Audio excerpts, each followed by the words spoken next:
Scaduto il termine per presentare le domande per il risarcimento dei danni causati dal maltempo del 21 luglio, il Comune di Padova ne ha raccolte ben 205 e così alla Regione è stato presentato un conto di 5 milioni di euro, quasi 3 per i danni al verde pubblico agli alberi, circa 2 milioni la cifra richiesta complessivamente dai privati, altre 150.000 dalle attività produttive e la Regione si trova alle prese anche con i danni di quest'ultimo weekend.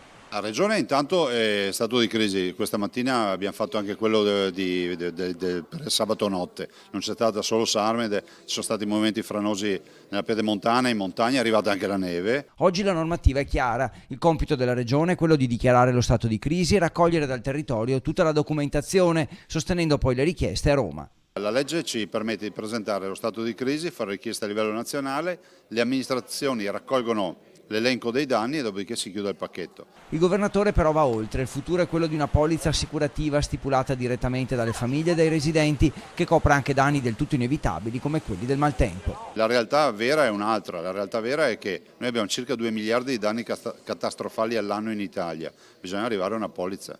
Multi-risk per gli eventi catastrofali in maniera tale che tutti i cittadini abbiano modo di coprirsi con la compagnia di assicurazione. L'iter dunque è chiaro, stato di crisi della Regione, domande di risarcimento dei cittadini, stato di emergenza firmato dal Premier. A quel punto si conosceranno le risorse stanziate da Roma e quindi l'entità dei risarcimenti che potrebbero arrivare, in base a quanto accaduto in passato, anche al 75% delle richieste.